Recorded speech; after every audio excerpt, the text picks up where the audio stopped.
What's up, beautiful people? Welcome back to the Zero to Market Engineer series, and this is the official episode 1. There was an introduction episode which I recommend you watch if you just stumbled upon this video, but I'm not going off of a structure for the series. It's going to be based off of the things that I'm experiencing currently in the market because I typically tend to have the most passion towards what I'm teaching about if it is related to whatever I'm going through right now. And this week is the first week of the month. It's NFP week, and just kind of based off of the experiences that I've had in this week, I'm going to teach you guys about the most important thing that I believe will be to start off this mentorship, which is going to be your risk management. Now, the reason why I bring up risk management is because genuinely, no matter what strategy you're trading, your risk management is going to be the most important thing. And back to whatever strategy you're trading, there's going to be different techniques that you'll stumble across, especially as you're beginning and you're kind of just messing around and trying to figure out what makes sense to you. And the thing that will make the most sense to you is going to be trend lines. Now, is that something that you will be profitable with? Likely not, because that's not the way that the market moves. But you will likely stumble across a lot of different strategies and techniques, and there's going to be a tons of different models. Even if you're trading ICT like myself, there's going to be a tons of different models that you're going to be exposed to. You're going to jump model to model, and the thing that you'll realize that's going to actually make you money is going to be your risk management and not the model itself. And the reason that is because everything has a little bit of a twist to it, but it's usually the same thing. Like when you're trading ICT, every little model happens at a different time with different confluences, but at the end of the day, they still revolve around time and those specific confluences. So at the end of the day, all of them are really the same things, just during different times, different pairs, different sessions. And what it comes down to that actually separates a unprofitable system from a profitable system is how you manage to survive using it, right? And maybe you'll be sold on like my system or any other system of a profitable trader because the trader itself is profitable using that system. And so you'll want to learn the system thinking that it's the system that's going to make you money, when in reality it's just because that trader is profitable. The trader has figured out how to make money using that system, but it's not actually the system but rather the trader. And that comes back around to your risk management. The risk management is the most important thing. And the thing that trader probably does that is going to be separate from what you do is that trader is patient. That trader doesn't over trade. That trader doesn't over leverage. And that trader doesn't trade during low probability conditions. And that comes back around to what I was saying in the beginning of this video. I'm going with the flow kind of what I'm experiencing currently, and right now it's NFP week. It's a low probability week, and if I pull up the charts for you guys, you'll see right now that it's staying inside of this range. So right here, the last 4 daily candles are inside of this box-like structure, and this is related to this IFEG right here, right? We closed up above it, and now we're consolidating. My objective is to catch longs from here to expand higher. However, I can't execute on that. And if I tried to execute on that bias, I would get cooked. Why? Even though the setup is there and it's a clear daily bias, I know where it's headed. Gold always goes up. It's been going up the last 2 weeks from a weekly fair value gap, and this should also expand higher. Now, if I tried to execute on this bias, I would most likely lose a lot of money. And the reason that is because of the time. And this is a thing that a lot of traders don't learn. They don't understand it because they try to learn and they often go around a lot of the lessons. There's a lot of these stepping stones that you have to learn from, and they end up going right around them to the model.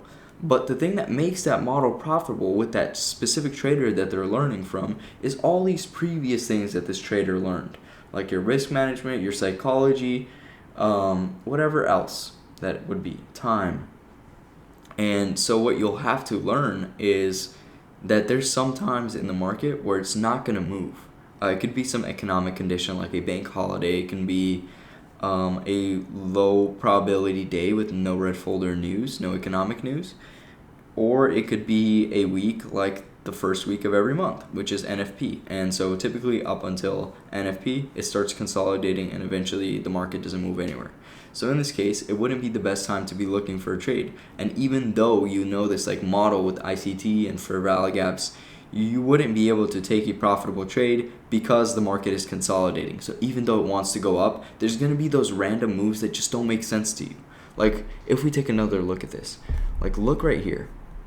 We ran up, we tapped back in, that made sense, right? We came back into it, closed, and the next candle expanded. And then all of a sudden, it's not making sense anymore because then we got a random bearish candle that came right back into it. It didn't disrespect it and go lower. It just stopped right exactly where this candle stopped. And then the next candle opens and expands up again. But you can't be confident that it's going to actually expand because it's NFP week and it's trying to consolidate until that news event tomorrow morning. And so we can't be confident wherever it's going because it's been consolidating in that range. So even though the target and the objective is clear, it's not yet time to execute. And if you try to execute within that range, you're going to get chopped. You're going to lose a lot of money. You might even blow your account.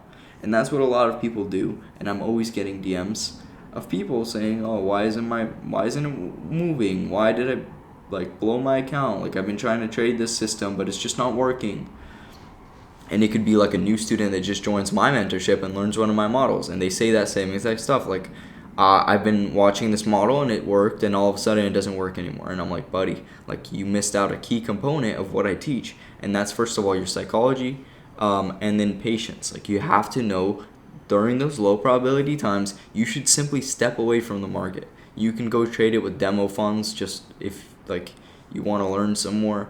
But I recommend you honestly just take a break and when you're starting off so that you don't demotivate yourself, you don't trade those times at all because when you lose money during those times, real money, it's going to demotivate you and you're going to genuinely mess up your psychology. You're going to try to make it back the next week and therefore you're already coming into the high probability week with a terrible mindset. Your psychology might have been good in NFP week and it was the right psychology to actually get you to a payout or making some money, passing an evaluation. Your psychology was good, and then you went and you messed up your psychology, and now the next week that will actually move somewhere, you're going to be scared. You're not going to be confident entering. You're no longer going to have that funded account, so you're not going to make money on that trade.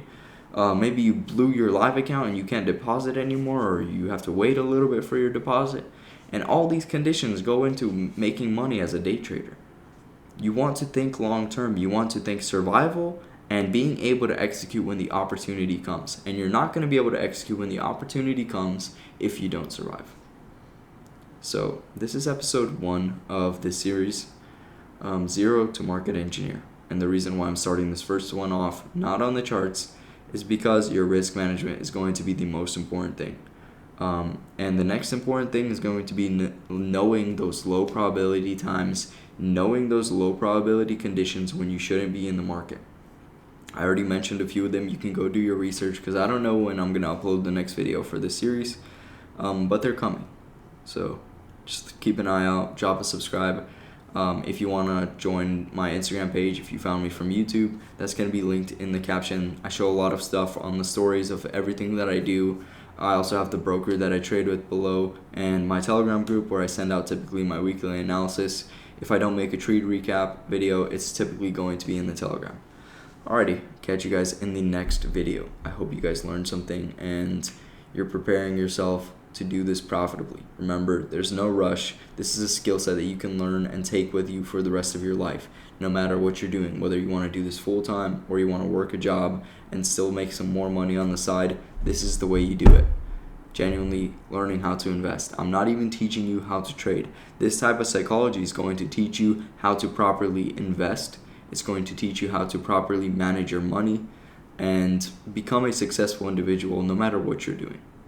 Alright, catch you guys in episode 2 of the Zero to Market Engineer series. Thank you for listening.